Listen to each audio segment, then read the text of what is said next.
On a quiet night during the American Civil War, an enslaved man did something almost impossible. He didn't run, he didn't hide, he stole an entire Confederate warship and sailed it to freedom.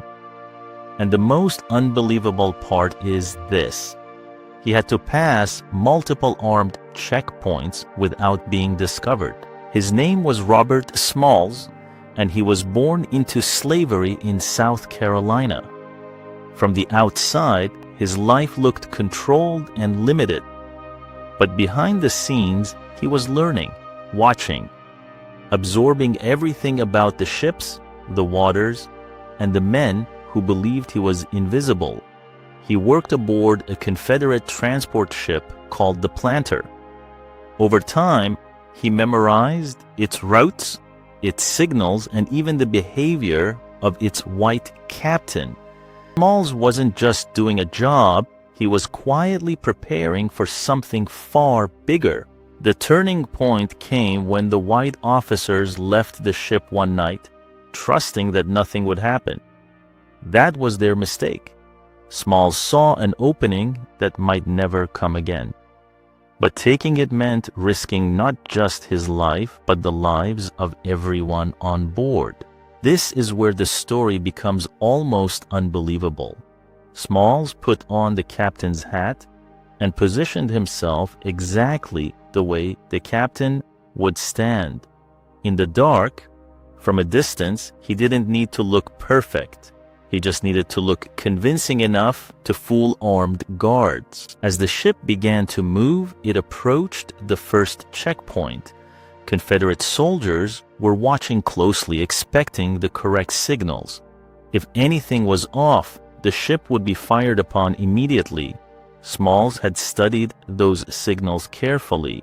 Now he had to perform them under pressure. One mistake would end everything, not just escape, but life itself. And yet, one by one, the checkpoints let them pass. The disguise worked. The signals were correct. The confidence was real. What looked like a routine movement of a Confederate ship was actually one of the boldest escapes in history. But here's the part that changes how you see this story. Smalls didn't escape alone. He brought other enslaved men, women, and children with him. This wasn't just about freedom for himself. It was a calculated mission to free as many people as possible in one move. By the time the ship reached Union waters, Smalls revealed the truth. He surrendered the vessel, not as an enemy, but as a free man delivering a valuable military asset. That one act didn't just change his life, it gave the Union intelligence and a strategic advantage. His story didn't end there. Robert Smalls would go on to serve in the Union Navy and later become a U.S. Congressman. The man who was once considered property became part of the system that once controlled him. And that's what makes this story different. This wasn't luck. It wasn't chance.